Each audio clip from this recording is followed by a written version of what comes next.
We are back with the Fox News alert. A potentially deadly terror attack in Times Square foiled, apparently. Mohammed Rafiq Naji, an Uber driver right here in New York, is under arrest, accused of trying to join ISIS overseas.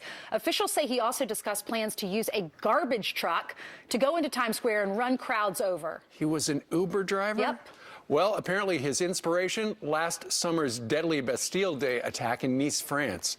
The New York City Police Department is now stepping up security to prevent that kind of truck attack on the Thanksgiving parade 2 days from now. Thank you to the investigators who thwarted this attack. The department stationing sand-filled garbage trucks along the parade route to stop any potential threats. All right, we'll keep you posted on that. In the meantime, let's go over to Brian and a great panel. Here to discuss that story and the possible new leader of the Department of Defense, U.S. Army veteran, Fox News contributor Pete Hegseth is still here.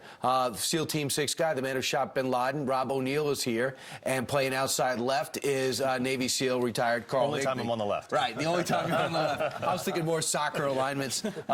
Pete, first off, this is not a new attack. This is Nice, France revisited. And I have seen that most people say that New York is ready for this. They've already bolstered their Thanksgiving preparations and security beyond anything we've seen. New York We're is 2 days out. It's a harder target than most because of the intelligence services and the police department here that does a great job keeping this city safe. At the same time, it's a reflection of how much that ideology and motivation has been exported because we have not been on the offense. When America's not leading it on the offense to kill our enemies, they're emboldened to plan these types of attacks. Rob, the thing is, they had this guy on his Facebook page talking about pledging allegiance to ISIS, and they've been watching him. He didn't need to go to Pakistan. He didn't need to go to Syria. He's kind of following the ideology that ISIS likes now, especially that they're being overrun in places in northwest Syria and then in Mosul.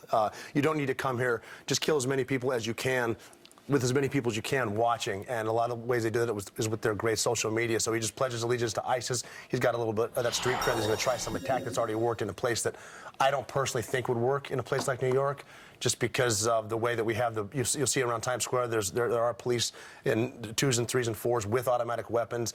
And I think with a lot of the barriers set up and things like that, especially with Mr. Trump's office down the street, they're going to be, there's one really good rule that we use as snipers. If you want to stop the car, you don't shoot the engine block, you shoot the driver. And they can do that really easily with a lot of the weapons they have here. Right. This is the Beirut. I mean, they're going back to the Beirut way that blew up the Marine barracks in the 1980s. Yeah, but what's going to happen, what I fear is going to happen is that they're going to realize that we are so well protected here because of our great men and women in uniform in New York City that they're going to start targeting the hometowns, the hometown parades, the hometown homecoming parades, and that's when you have to start having a problem because you can't defend them in the same way with the same resources we have here in New York City. All right, so let's switch over to the big picture now. With Donald Trump taking over in a couple of months, you got to wonder who's going to be running the Department of Defense and what do we need? Well, by far, since General Keane turned it down, General James Mattis seems to be the lead dog when it comes to who's going to get this job. What does he bring to the table, Carl? General Mattis is a war fighter. I mean, he was the architect of the Battle of Fallujah. This is a guy who holds no punches. He takes the fight to the enemy. But the biggest part about why he is praised up and down the chain of command is the fact that he went out there and he got the men on the ground's opinion and he listened to what they were saying. He was so valuable to find out how the war was being fought and how we can do it better. So that is his biggest strength. Rob, what worries me, though, is he's such a war general, a field general. I wonder if he's going to be stuck and not utilizing his skills in the political world of the Pentagon. I think he'll be able to. He's smart enough getting to the rank that he did to have a staff around him. Every general has that. They all have people carrying their stuff for him. But one thing that he did that a lot of generals didn't is, like Carl was saying, he's got the love of the men. They believe in him, and morale is such a huge Does that matter in Washington when you're in Afghanistan? Oh, yeah. It matters. It matters everywhere because no matter where you are, you're talking to your friends in the Pentagon, you're talking to your friends back, in my case, in Virginia Beach or in Coronado.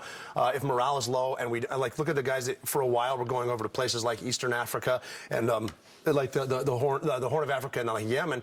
They would go over saying, well, we don't really know what we're doing, but we know we're going. And that just affects everything to the families, the mothers at home, your mother and father, your kids.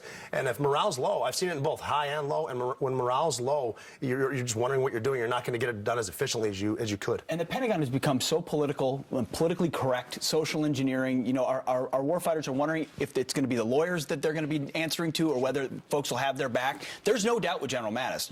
And he will restore a warrior ethos that you have to have if you're fighting the kind of have vicious enemies. Absolutely. These guys fought on the Hey, battlefield. guys, let's be honest. He was told to retire in 2013. He never even got a call from the president to say thanks for your service. Right. So there's going to be a little of I'm ready to go. Yes, there is. He was put in the locker room too early, Carl. It's time to win a war. That's the bottom line. And he's going to go out there and he's going to do it intelligently. He's going to use the right resources. When Trump builds a building, he knows how many people, how many floors, how much the budget is. Mattis is going to do that. Not just with General Mattis. What I was going to say is you'll notice there's a lot of general officers that were forced out early. You got Petraeus, you got Mattis, obviously, you got Stan McChrystal, General Flynn.